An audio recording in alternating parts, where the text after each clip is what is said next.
In the early 20th century, the United States stood at the edge of a new era of industrial and military power. Oil had become essential to modern warfare. Naval fleets depended on it. Industry expanded because of it. Beneath the surface of remote western land, petroleum represented both security and wealth. At the center of one of the most consequential political scandals in American history stood a man who began his life far from Washington. Albert Bacon Fall was not born into elite institutions. He rose from frontier law practice in the New Mexico Territory to the United States Senate, and ultimately to the cabinet of President Warren G. Harding. His career unfolded during a period when federal authority over land and natural resources was expanding, and when the relationship between government and industry was being renegotiated. The scandal that would define his legacy did not begin with spectacle. It began with administrative decisions, transfers of authority, leases granted without competitive bidding, financial transactions that remained concealed from public view. The name Teapot Dome, taken from a Wyoming oil reserve, would become synonymous with corruption at the highest levels of government. This is not a story of invented intrigue or dramatic confession. It is a story built on bank records, Senate hearings, Supreme Court rulings, and criminal conviction. It is a story about power concentrated within a single office, about financial vulnerability intersecting with public authority, and about the mechanisms of accountability that eventually responded. To understand how the scandal unfolded, it is necessary to begin long before the leases were signed and long before the investigation began. The foundations of the crisis were laid decades earlier in a frontier society shaped by land, debt, development, and ambition. The rise of Albert Bacon Fall mirrors the transformation of the American West and the evolution of federal resource policy. His fall reveals the fragility of trust when public office intersects with private gain, and the consequences of his actions reshaped expectations about oversight, ethics, and executive responsibility for generations. The story begins not in a courtroom, but on the frontier. Before we dive into the story, please take a moment to subscribe to the channel. Chapter 1: Frontier Foundations. In 1887, a young lawyer arrived in the New Mexico Territory, carrying little formal education, a restless ambition, and a belief in the power of land. The region he entered was not yet a state. It was a frontier society shaped by ranching, mining, railroads, and the constant negotiation between federal authority and local control. In this landscape, fortunes were made not by caution, but by acquisition. Albert Bacon Fall stepped into that world determined to rise within it. Born in Kentucky in 1861, Fall came of age during a period when the United States was still defining its post-Civil War identity. His formal schooling was limited. Unlike many national political figures of his era, he did not follow a traditional academic path through elite institutions. Instead, he was largely self-educated. That fact would remain consistent with the image he cultivated throughout his life: self-made, practical, and rooted in experience rather than theory. By the time he moved west, the American frontier was both opportunity and risk. The late 19th century saw aggressive expansion into territories rich in minerals, grazing land, and water sources. New Mexico was still economically underdeveloped.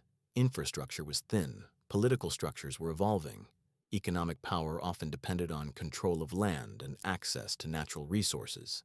The federal government retained authority over vast public lands, but enforcement was uneven and oversight limited. Local political leaders frequently operated in close proximity to business interests. Fall began working as a teacher and then established himself as a lawyer.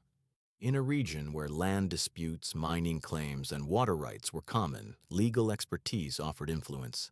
He did not remain merely an attorney for long. He became a rancher, acquiring property in Three Rivers, New Mexico. That ranch would grow in size and importance, becoming central not only to his identity but to his financial life. Owning and expanding a ranch in the territory required capital, it required credit, and it required confidence that land values would continue to rise. Throughout this period, records show that Fall faced recurring financial strain. He expanded aggressively, investing in property and improvements that exceeded his immediate liquidity. Debt was not an incidental feature of his life. It was persistent. Financial statements and land records from this period document ongoing leverage. Even before he entered national office, his finances were stretched. At the same time, Fall entered territorial politics. He served as Territorial Attorney General from 1897 to 1901. The position placed him at the center of legal disputes involving land, resource claims, and governmental authority. It also strengthened his reputation as a committed advocate of local control and development. The question dominating New Mexico politics was statehood. Territorial status meant limited representation and restricted self-governance. For ambitious political figures, statehood promised legitimacy and power.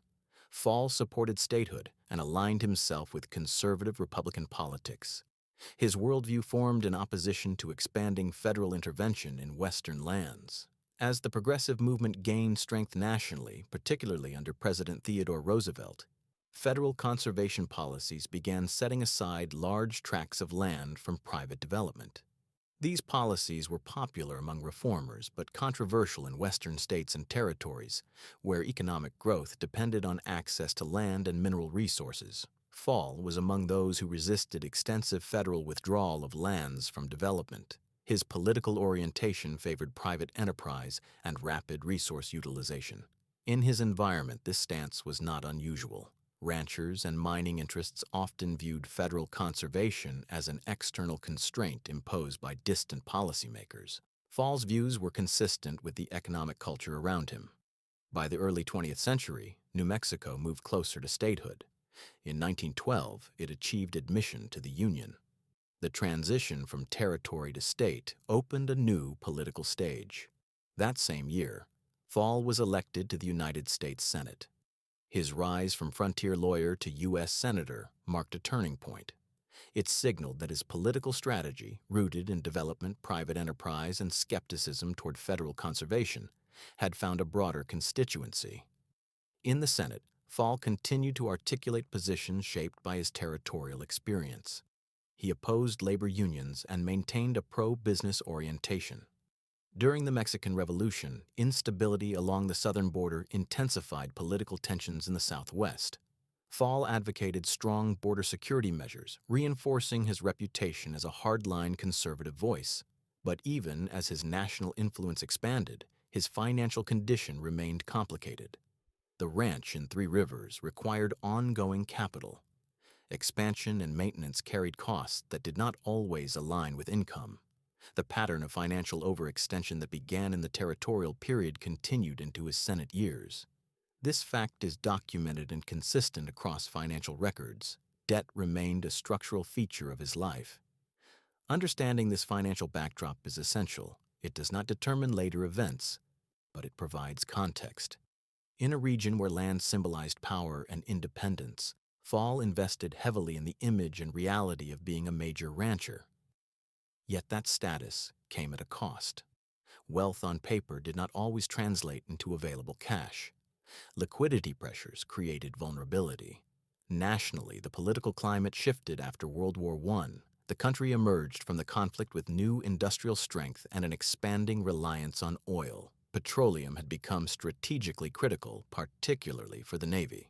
Naval oil reserves were set aside to ensure fuel security. Control over such reserves would become an issue of federal policy and military planning. At the same time, the progressive reform wave that had defined earlier decades began to recede.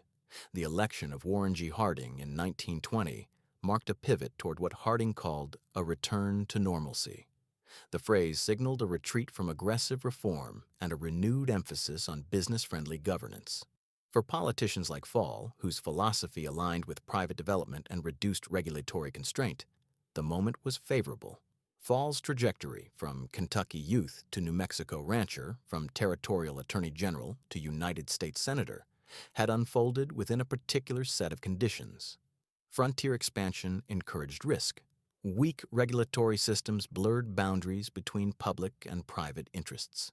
Political advancement often occurred in tandem with economic alliances. Debt pressures coexisted with public ambition. There is no need to exaggerate the drama of this period. The facts themselves create tension. A man who valued land acquisition operated in a system where land was the primary source of wealth. A politician skeptical of federal conservation gained influence as federal resource policy expanded. A rancher facing recurring financial strain entered national office at a time when oil was becoming central to American power. Each element existed independently. Together, they formed the foundation of his career. By the time he completed his first years in the Senate, Fall had established himself as a staunch defender of private enterprise and a critic of certain federal policies. He was no marginal figure. He had built alliances within the Republican Party. He had navigated the transition from territorial politics to national office. He had demonstrated administrative experience as Attorney General and legislative experience as Senator. But beneath the visible success, the structural pressures remained. His ranch required money. Expansion had increased obligations. Public office elevated his status but did not eliminate private financial realities. The intersection between political authority and personal financial strain had not yet produced scandal. It had, however, created conditions in which opportunity and vulnerability could converge. The American West at the turn of the century was defined by extraction of minerals, timber, grazing capacity, and increasingly oil. Policy decisions about land were never abstract. They determined who would profit and who would be excluded. Fall's consistent argument favored development over withdrawal, private leases over federal reservation. In this early chapter of his life, there is no secret transaction, no criminal charge, no Senate investigation. There is instead formation, ideology shaped by environment, ambition shaped by opportunity, financial strain shaped by expansion. These forces developed gradually, without immediate crisis, but with cumulative effect. As the Harding administration prepared to take office in 1921, Fall stood positioned at the intersection of Western resource politics and national power. His career had moved steadily upward, his beliefs were well established. His financial obligations had not disappeared. The frontier had given him influence, identity, and ambition. It had also given him a pattern: aggressive acquisition supported by debt, confidence in private development, skepticism toward federal restraint.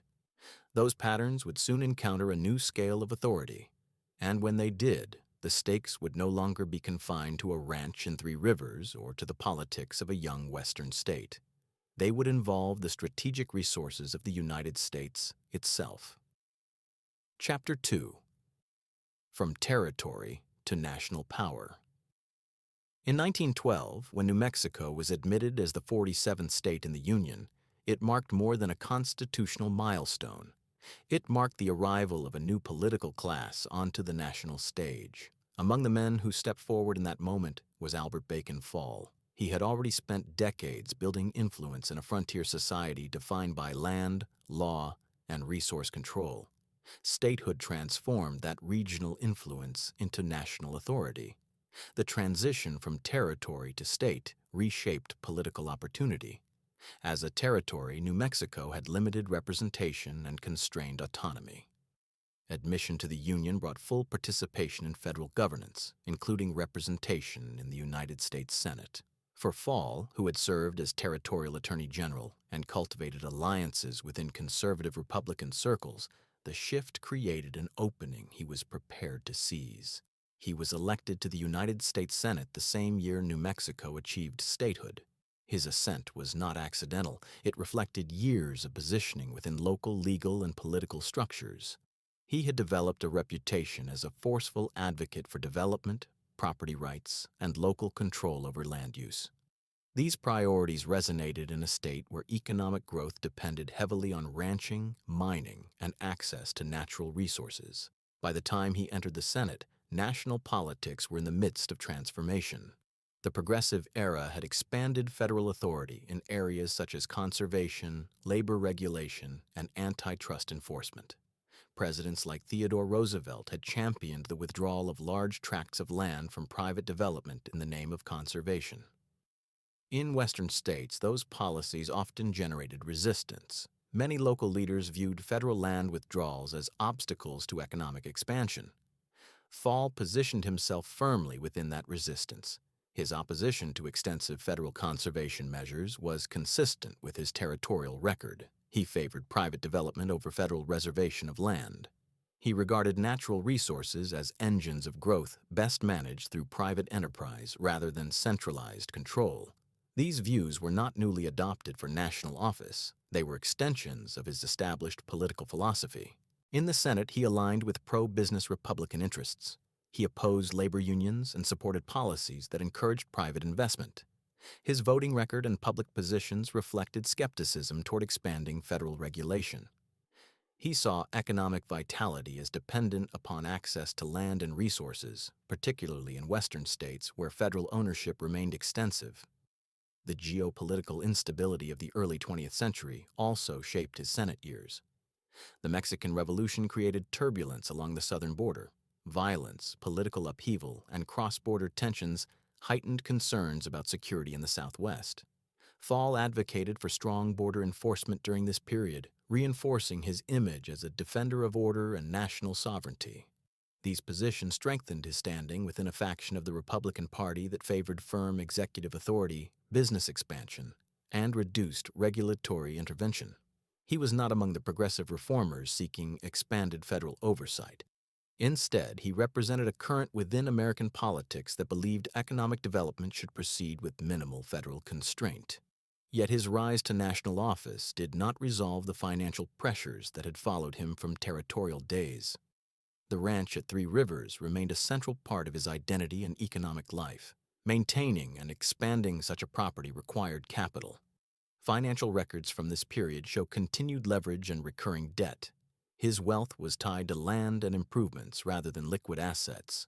While he held the status of a United States Senator, his personal finances were not insulated from strain. This dual reality, public authority alongside private financial vulnerability, persisted throughout his Senate tenure. There is no evidence during this period of criminal conduct related to resource policy. However, the structural conditions that would later matter were already in place. He believed in private development of federal lands. He opposed extensive conservation withdrawals. He maintained close familiarity with the economic interests of resource extraction in the West, and he continued to operate under financial obligations linked to his ranching enterprises.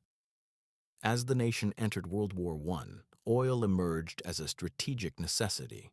The mechanization of military forces and the increasing reliance of the Navy on petroleum elevated oil from commercial commodity to national security asset. In response, naval oil reserves were set aside to ensure fuel supply in times of emergency. These reserves represented both strategic value and potential economic opportunity. The war accelerated industrial growth and deepened the relationship between government policy and private industry. At the same time, public debates intensified over the appropriate balance between regulation and enterprise.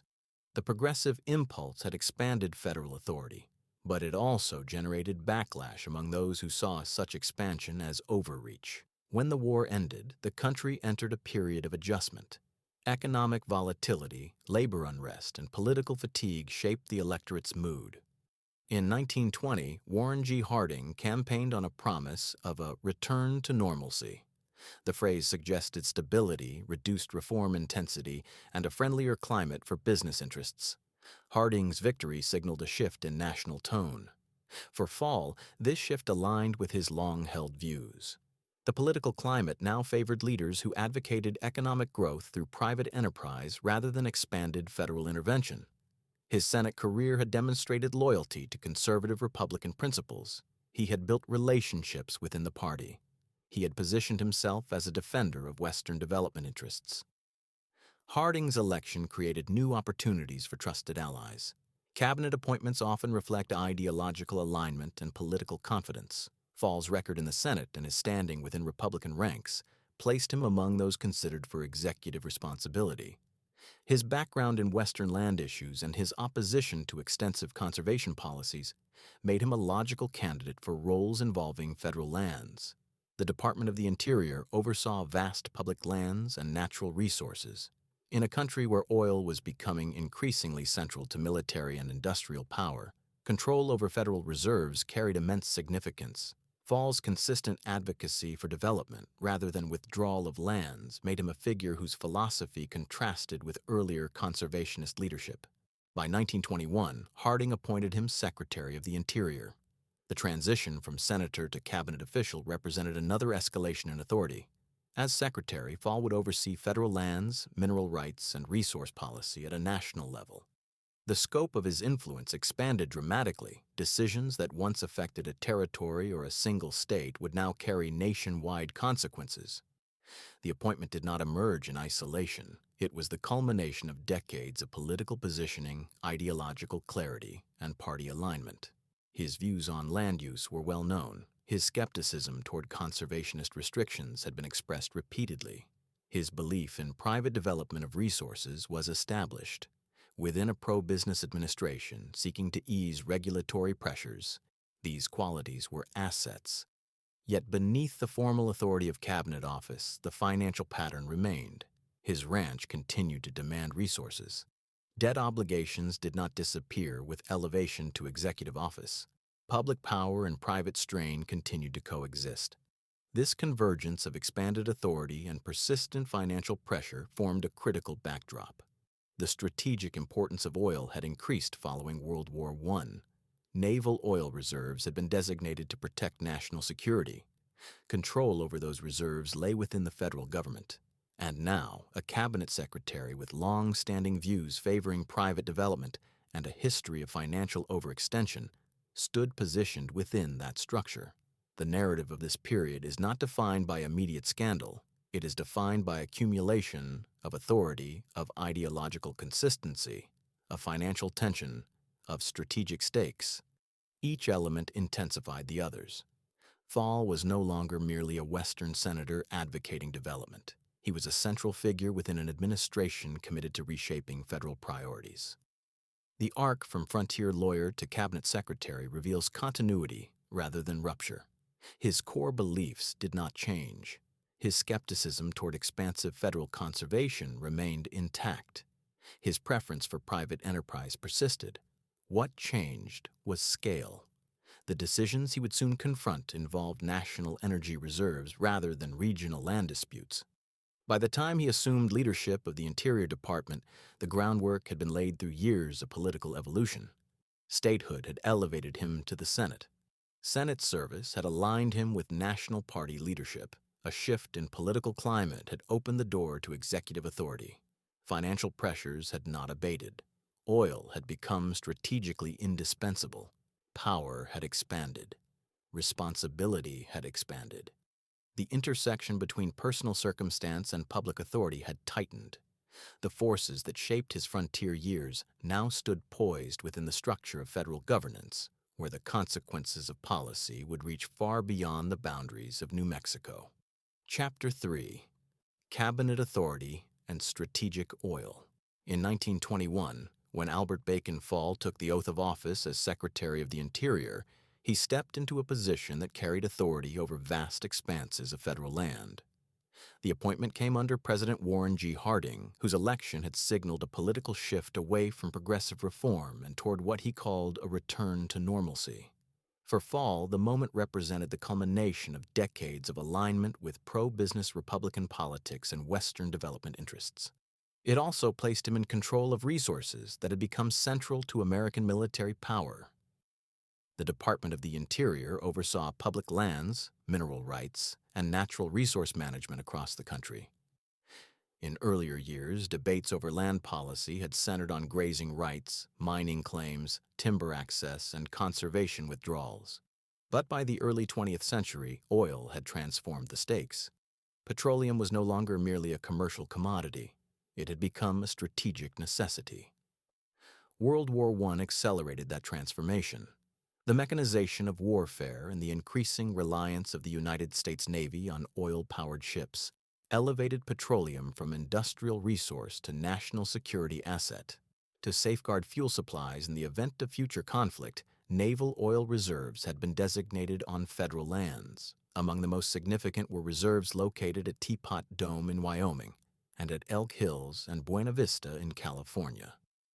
These reserves were set aside specifically to ensure the Navy would have access to fuel in times of emergency. Control over these reserves originally lay with the Navy Department. The arrangement reflected the strategic purpose of the lands. Yet administrative authority over public lands more broadly rested with the Department of the Interior. The division of control was a product of policy decisions shaped by wartime priorities. When Fall assumed office in March 1921, he entered a cabinet aligned with business expansion and reduced regulatory intensity. His record in the Senate had established his skepticism toward expansive federal conservation policies and his preference for private development of natural resources. Those views were well known within Republican leadership. His appointment to oversee federal lands did not contradict his past positions, it reinforced them. Soon after taking office, Fall advocated for the transfer of authority over the naval oil reserves from the Navy Department to the Department of the Interior. The argument for consolidation rested on administrative efficiency. Interior already managed public lands and mineral leasing. Bringing the reserves under a single department could, in theory, streamline oversight and policy implementation. The transfer was executed through executive authority and was legal. President Harding approved the shift, and control over Teapot Dome, Elk Hills, and Buena Vista moved to the Interior Department. This fact is central. The reassignment of jurisdiction itself did not violate statutory law. It occurred within the framework of executive power. With that transfer, Fall's authority expanded dramatically. He now oversaw not only routine land management decisions, but also the stewardship of oil reserves designated for national defense. The strategic importance of these reserves cannot be overstated. Oil-fueled ships, powered industry, and underwrote military readiness. Decisions about access to those reserves carried implications beyond commercial profit. The early 1920s were marked by rapid industrial growth and an expanding oil industry. Private petroleum companies were increasing production and influence. The relationship between government resource policy and private industry was becoming more intertwined. Fall's long-standing belief in private development over federal reservation positioned him ideologically closer to oil executives than to conservation advocates. At the same time, his personal financial condition remained complex. The ranch at Three Rivers continued to demand capital. Records from prior years demonstrated recurring debt and financial overextension. Holding cabinet office elevated his public stature, but it did not eliminate private obligations. The coexistence of expanded authority and persistent financial strain formed a structural reality rather than a temporary inconvenience. As Secretary of the Interior, Fall possessed discretion in how mineral leases on federal lands were handled. Leasing public lands for oil extraction was not inherently improper. The federal government had established mechanisms for granting leases to private operators. Competitive bidding and transparency were common safeguards designed to protect public interest. The question was not whether leasing could occur, but under what terms and under what procedures. The naval reserves, however, carried a special status. They had been withdrawn from ordinary leasing to preserve fuel supplies for emergencies. Decisions concerning their development required careful balancing between immediate economic opportunity and long-term strategic security. Fall believed that development could proceed in a way that protected national interests while allowing private companies to operate efficiently. His administrative approach reflected confidence in executive discretion. He did not publicly frame his actions as radical departures from established policy. Instead, he operated within the authority he possessed, shaping decisions through departmental control. The legal transfer of reserves placed the mechanism of action squarely within his office. The concentration of power at this stage is a critical turning point. Previously, Fall had argued from the Senate floor about the merits of private development versus conservation. Now he held direct control over the lands at issue. The philosophical debate over federal withdrawal versus private leasing moved from rhetoric to administrative reality. Oil executives understood the value of access to naval reserves. The fields at Teapot Dome and Elk Hills were considered promising. Control over such reserves offered both immediate production potential and long-term security of supply. In an industry defined by competition and expansion, Proximity to decision-makers mattered. The broader political climate encouraged business confidence. Harding's administration signaled openness to industry and a reduction in the reformist oversight characteristic of earlier progressive years. Cabinet members were granted significant autonomy within their departments. Fall, known for his assertiveness and independence, operated with considerable discretion. No public controversy accompanied the transfer of the reserves at the moment it occurred. The legal process did not trigger immediate alarm. Within the formal boundaries of executive authority, the action appeared administrative rather than explosive. Yet the consequences of that shift were profound. A single cabinet official now oversaw resources that combined strategic military importance and immense commercial value. Cause and effect in historical developments often unfolds gradually. The significance of the transfer did not lie in a dramatic public confrontation. It lay in structural change. Authority moved. Oversight mechanisms shifted. Decisions that had required coordination between departments could now be made within one. The tension in this moment arises not from spectacle, but from accumulation. Fall's ideological orientation toward private development had been clear for years.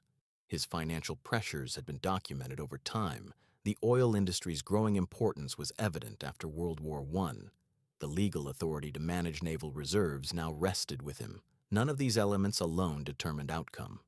Together, they created a convergence of power, belief, and opportunity.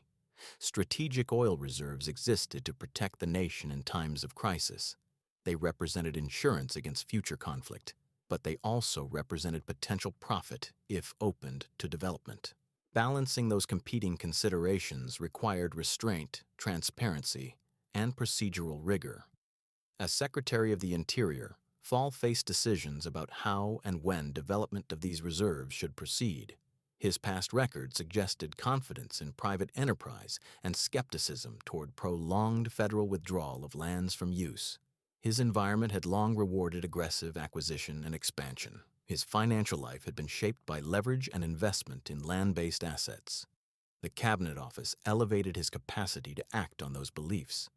The administrative pathway had been cleared. The Navy no longer held direct authority over the reserves. The Interior Department, under Fall's leadership, did. The transformation from Western senator advocating policy to executive official implementing it marked a shift in responsibility. Debate became decision. Ideology met institutional power. The scale widened from state-level interests to national defense assets. At this stage, there was no public scandal attached to his name. No Senate investigation had begun. No criminal charge had been filed. The events that would later define his legacy had not yet surfaced. What existed instead was a configuration of authority and circumstance unlike any he had previously encountered. He stood at the center of federal land policy during a period when oil defined industrial strength and military readiness. He possessed legal control over reserves established for national security. He carried into office a long-standing commitment to private development and a personal history marked by financial overextension. History often turns not on sudden transformation, but on moments when conditions align. In 1921, those conditions aligned within the Department of the Interior. The transfer of the naval oil reserves was lawful, the authority was real, the stakes were immense. The question was no longer theoretical. It was administrative, immediate, and consequential. And within that concentration of power, decisions would soon be made that extended far beyond routine land management, touching the strategic resources of the United States and setting in motion consequences that would redefine public expectations of executive responsibility. Chapter 4. The Secret Leases. By 1921, the authority over the naval oil reserves rested inside a single office in Washington. The transfer had been legal. The administrative justification had been straightforward. The Department of the Interior now controlled Teapot Dome in Wyoming and the reserves at Elk Hills and Buena Vista in California. What followed did not unfold in public debate or through open competitive proceedings. It unfolded quietly through agreements that would not become widely known until later. The reserves had been set aside to protect national security. Their purpose was to ensure the Navy would have reliable access to fuel in times of war. Oil, after World War I, was no longer an abstract resource. It powered ships, machines, and industry. It was central to modern military readiness. Decisions concerning these reserves therefore carried implications far beyond ordinary land management. As Secretary of the Interior, Albert Bacon Fall possessed discretion in administering mineral leases on federal lands. Leasing itself was not improper. The federal government routinely leased public lands for development. The question was how such leases were structured and whether they were granted under conditions designed to protect the public interest. In 1921 and 1922, Fall granted non-competitive leases for the naval reserves. Teapot Dome was leased to Harry F. Sinclair, head of Mammoth Oil Company.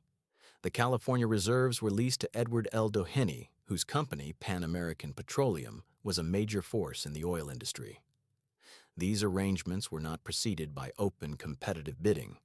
The absence of competitive bidding would later become a focal point of scrutiny. Competitive processes were widely understood as safeguards against favoritism. They provided transparency and the possibility that the government would receive the most favorable financial terms. By proceeding without such bidding, Fall exercised executive discretion in a way that reduced public visibility. At the time the leases were granted, there was no immediate public disclosure of any personal financial relationship between Fall and the oil executives involved.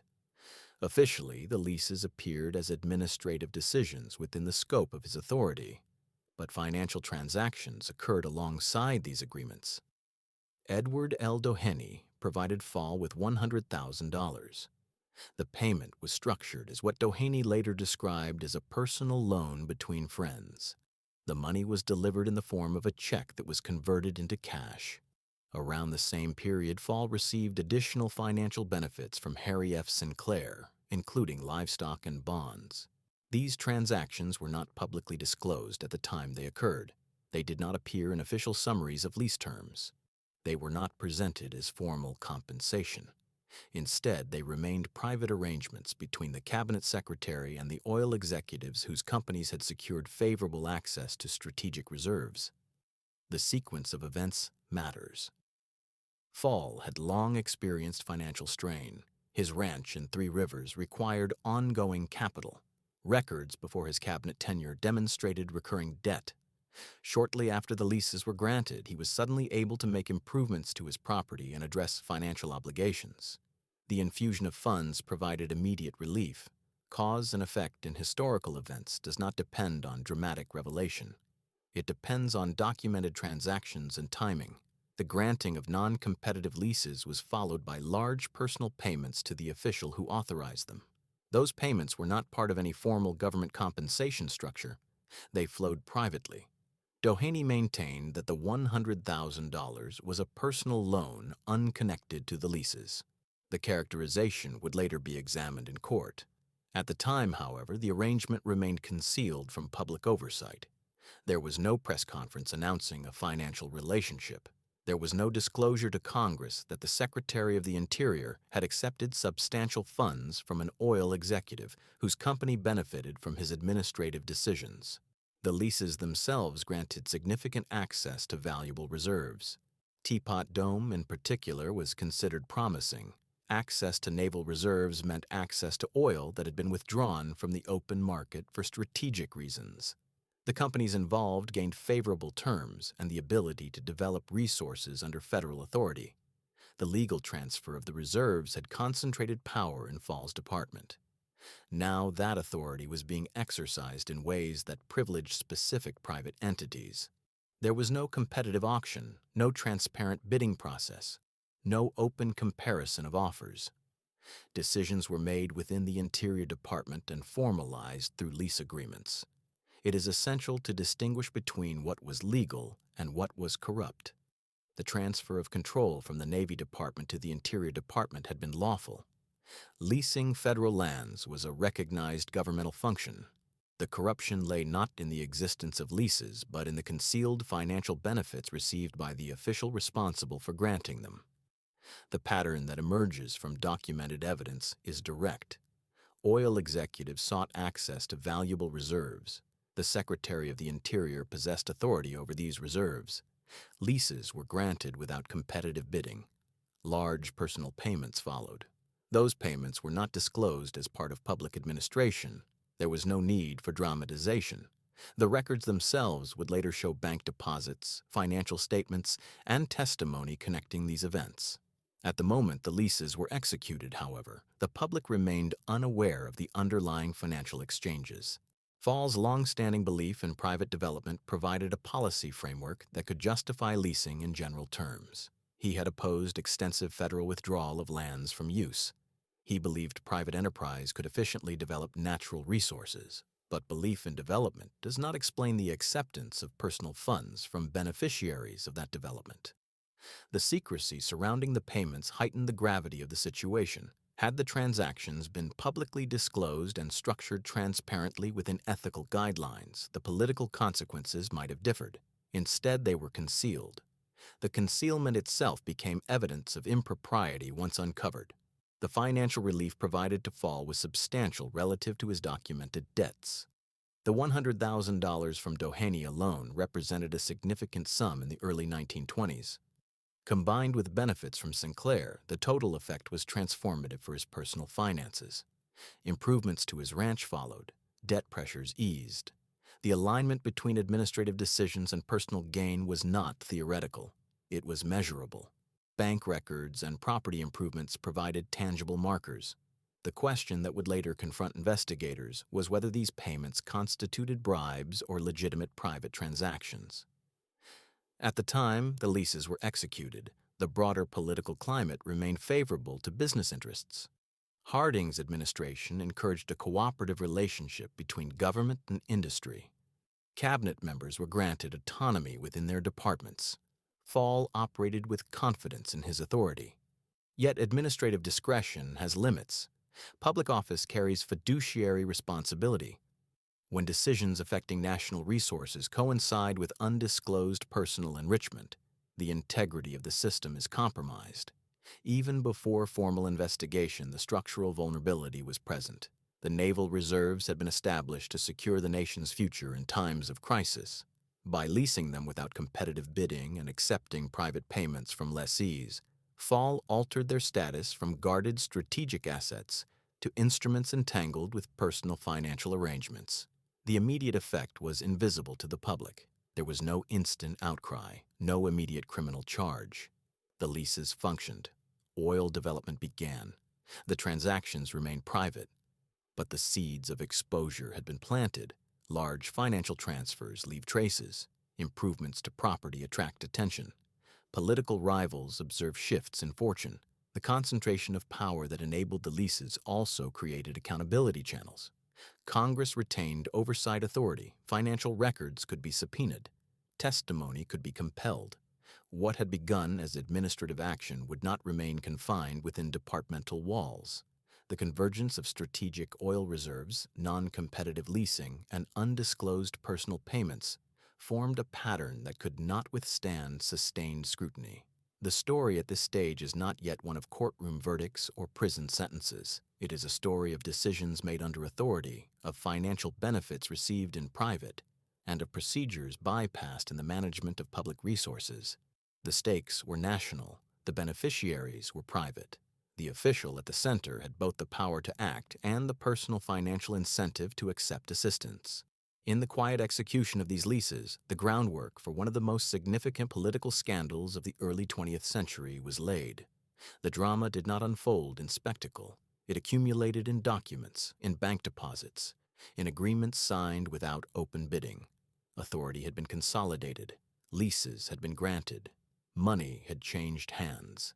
And although the public did not yet know it, the consequences of those decisions would soon extend beyond the Interior Department, beyond private ranch finances, and into the full glare of congressional investigation. Chapter 5. Investigation and Conviction. The exposure did not begin with a confession. It began with questions. In 1922, concern surfaced in the United States Senate regarding the leasing of naval oil reserves. The reserves at Teapot Dome in Wyoming and Elk Hills in California had been transferred from the Navy Department to the Department of the Interior and then leased to private oil companies without competitive bidding. On the surface, the transactions appeared administrative, but the strategic importance of the reserves and the absence of open bidding raised suspicion among certain members of Congress. The Senate initiated an investigation. It was led by Senator Thomas J. Walsh of Montana, a Democrat with a reputation for methodical persistence. What began as an inquiry into leasing procedures gradually expanded into a deeper examination of financial records, correspondence, and personal transactions. The investigation unfolded over months, not days. It required subpoenas, testimony, and the careful tracing of money. At first, the facts were not fully visible. Fall had resigned as Secretary of the Interior in 1923, citing health reasons. The resignation itself did not immediately imply wrongdoing.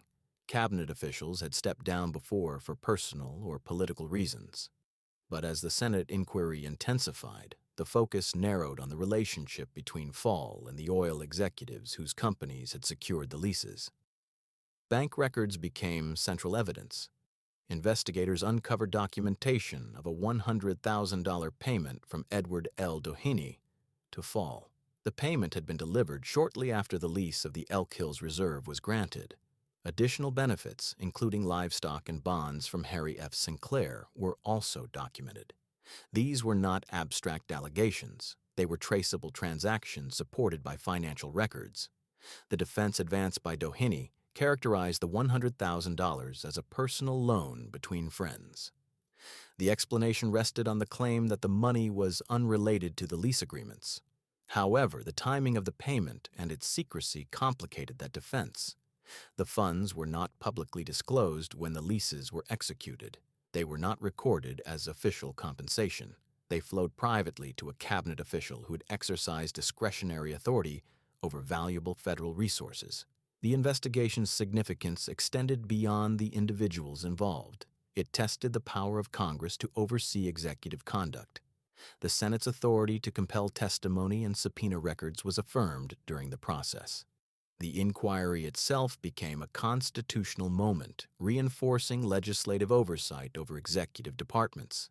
As evidence accumulated, public attention intensified. Newspapers reported on the hearings. Testimony revealed the scale of the financial transfers. The image of a cabinet secretary receiving substantial sums from oil magnates while granting them favorable access to naval reserves damaged public trust. The scandal became known by the name of one of the leased fields, Teapot Dome. The Supreme Court eventually ruled that the leases had been obtained through fraud and invalidated them. The decision nullified the agreements and restored control of the reserves. The ruling did not depend solely on the legality of the transfer of jurisdiction from the Navy to the Interior Department. That transfer had been lawful. The court's decision centered on the corrupt manner in which the leases were secured. Criminal proceedings followed. In 1929, Albert Bacon Fall was convicted of bribery for accepting money from Edward L. Doheny in connection with the lease of the Elk Hills Reserve. The conviction marked a historic first. He became the first former United States cabinet official to be imprisoned for crimes committed while in office. The sentence was 1 year in prison and a fine. The punishment reflected both the gravity of the offense and the standards of the time. Fall served his sentence, an outcome that underscored the seriousness of the conviction. The symbolic impact was profound. A cabinet member had not merely resigned in disgrace, he had been found guilty in a court of law. The legal distinction in the case was critical. Leasing federal lands was not inherently illegal. The executive transfer of the reserves had been authorized. The crime lay in the acceptance of concealed financial benefits in exchange for official action. The court rejected the argument that the $100,000 payment constituted an innocent personal loan. The evidence demonstrated that the payment was tied to the favorable lease terms granted to Doheny's company. Harry F. Sinclair was also prosecuted, though his legal outcomes differed. The broader network of oil executives faced scrutiny, fines, and reputational damage. Yet Fall's conviction remained the centerpiece of the scandal. He had been the public official entrusted with safeguarding national resources. The investigation reshaped the Harding administration's legacy.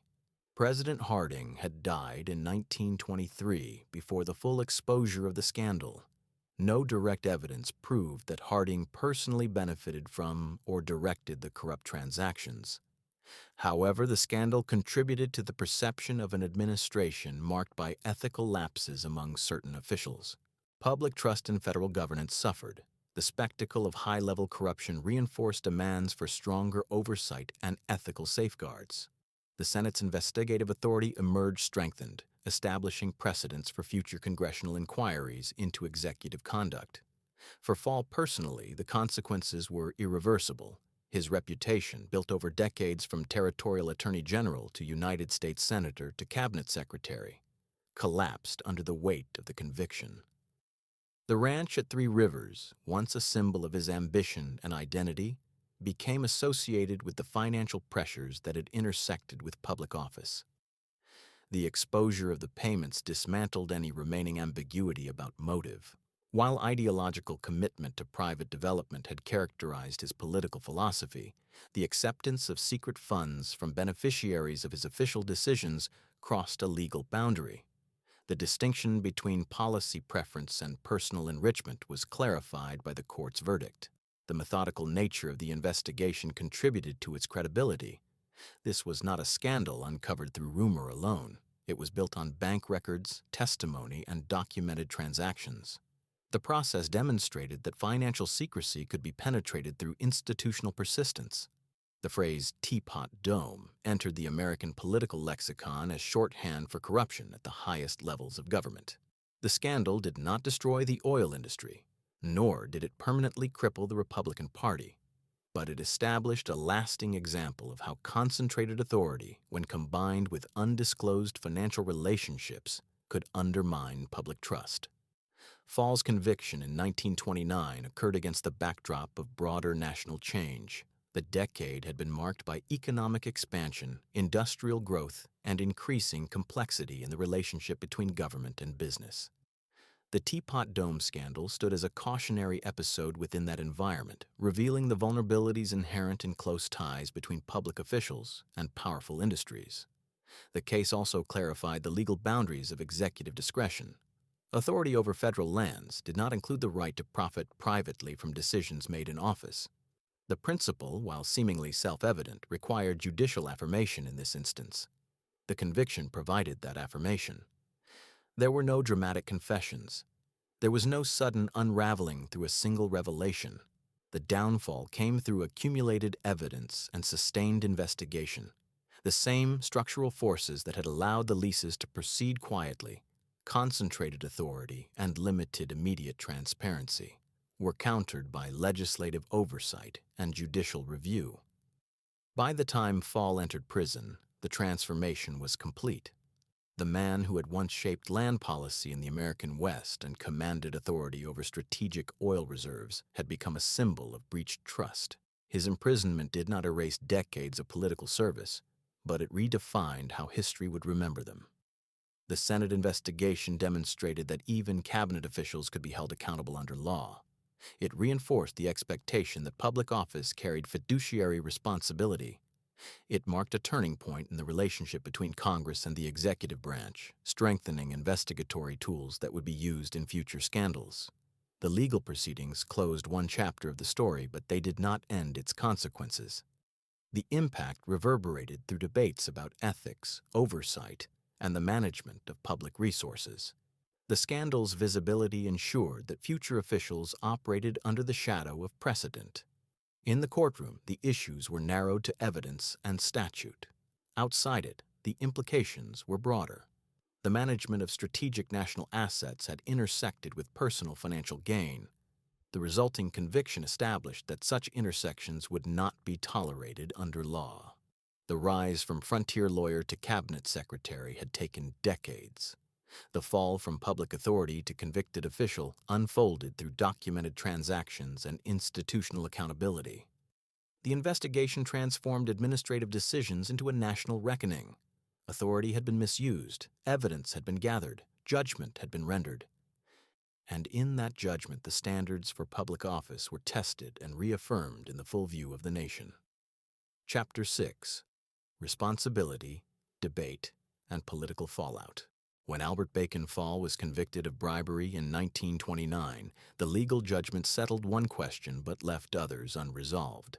The court determined that he had accepted money from Edward L. Doheny in connection with the leasing of naval oil reserves. That finding established criminal responsibility. Yet beyond the courtroom, broader questions persisted. How far did knowledge of the transactions extend? What responsibility, if any, rested beyond the Secretary of the Interior? And what did the scandal reveal about the structure of executive power in the early 20th century? President Warren G. Harding had appointed Fall to lead the Department of the Interior in 1921. The two men shared ideological alignment. Both favored a pro-business approach and a reduction in the reform intensity associated with earlier progressive administrations. Harding's campaign promise of a return to normalcy resonated with voters fatigued by war and reform. Within that framework, Fall's views on private development of natural resources fit comfortably. Harding approved the transfer of the naval oil reserves from the Navy Department to the Interior Department. That transfer was legal and executed through proper executive authority. It consolidated administrative control within Fall's department. What remained uncertain, and what historians have debated since, is whether Harding knew of the secret payments that accompanied the subsequent leases.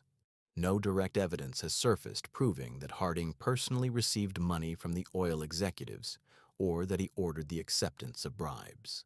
The record does not contain documented instructions from Harding directing Fall to engage in corrupt conduct. The Senate investigation and subsequent legal proceedings focused primarily on Fall's actions and the financial transactions connected to him. Yet absence of proof is not equivalent to proof of absence. Some historians have argued that Harding may have been negligent in his oversight of cabinet officials. Others maintain that the evidence does not support the conclusion that he had knowledge of the concealed payments. The debate persists because documentation tying the president directly to the financial arrangements has not been found. Harding died in 1923 before the full exposure of the scandal. His death precluded any direct testimony from him regarding what he knew or when he knew it. The scandal's expansion after his death complicated his historical reputation. Even without evidence of personal profit, the administration became associated with corruption due to the actions of certain officials within it. The political damage was substantial. The phrase "Teapot Dome" entered public discourse as shorthand for corruption at high levels of government. The scandal did not depend solely on legal conviction. It depended on public perception of breached trust. The idea that strategic national resources had been leased under secretive conditions and accompanied by private payments to a cabinet member undermined confidence in executive integrity. The defense advance by Edward L. Doheny added another layer of debate. He characterized the $100,000 payment to Fall as a personal loan between friends. According to this framing, the transaction was unrelated to the lease agreements and was merely an act of private financial assistance. The courts rejected that characterization in Fall's case, concluding that the payment constituted a bribe connected to official action. The distinction between loan and bribe became central to the controversy. A loan implies mutual understanding and repayment expectation within a private relationship. A bribe implies payment in exchange for official favor. The secrecy surrounding the payment, its timing in relation to the lease, and the absence of public disclosure weighed heavily in judicial interpretation. The court's rejection of the loan defense reinforced the principle that concealed financial transfers tied to official decisions constitute corruption, regardless of personal acquaintance. Public reaction extended beyond legal analysis. Newspapers reported extensively on the investigation and trial. Citizens who had entrusted federal officials with management of national resources confronted evidence that private enrichment had intersected with public duty. The impact was not confined to Fall alone. It cast a shadow over the administration that had enabled his authority. At the same time, the scandal prompted institutional strengthening. The Senate investigation led by Thomas J. Walsh had demonstrated the capacity of Congress to scrutinize executive conduct effectively. The affirmation of the Senate's investigatory powers established precedent for future oversight. The process underscored that cabinet officials were subject to legislative examination and judicial accountability. The Supreme Court's decision to invalidate the leases further clarified the boundary between administrative discretion and corrupt practice. Leasing federal lands was not inherently unlawful. The executive transfer of jurisdiction over the reserves had been legal, but when leases were secured through fraud and accompanied by concealed payments, the agreements could be nullified. The ruling reinforced the expectation that public resource management must adhere to standards of integrity. The scandal's political fallout extended into electoral calculations. Although the Republican Party retained strength in the 1920s, the Harding administration's legacy was permanently marked by association with Teapot Dome. Subsequent administrations operated under heightened awareness of ethical scrutiny. The precedent established by Fall's conviction served as a warning that executive office did not shield individuals from prosecution. The debate over Harding's knowledge illustrates a broader challenge in historical analysis. Scholars rely on documentary evidence, testimony, and contemporaneous records. Where documentation is absent, interpretation varies. Some argue that Harding's approval of the reserve transfer and his close working relationship with Fall suggest possible awareness of broader intentions. Others emphasize the lack of direct evidence linking him to the bribery scheme and caution against imputing guilt without documentation. This tension between suspicion and proof reflects the limits of historical certainty. The scandal exposed corruption at the cabinet level, but it did not conclusively establish presidential complicity. As a result, Harding's legacy remains complex. He presided over an administration that included corrupt officials, yet direct evidence tying him personally to bribery remains lacking. For Fall, however, ambiguity did not remain. His conviction eliminated uncertainty about his personal responsibility. The court's judgment defined his actions as criminal. His imprisonment became a defining feature of his legacy. Even as debate continued over the administration's broader responsibility, his role was legally determined. The scandal also reshaped expectations about transparency. Concealed financial relationships between public officials and private beneficiaries were no longer treated as peripheral concerns. They became central to discussions of governance. The exposure of secret payments demonstrated that personal financial entanglements could undermine public trust in resource management. The intersection of oil, politics, and personal gain had revealed vulnerabilities within executive administration. Naval reserves had been established to protect national security. Their management required prudence and impartiality. The scandal suggested that without robust oversight, concentrated authority could be exploited. Public trust, once shaken, is difficult to restore.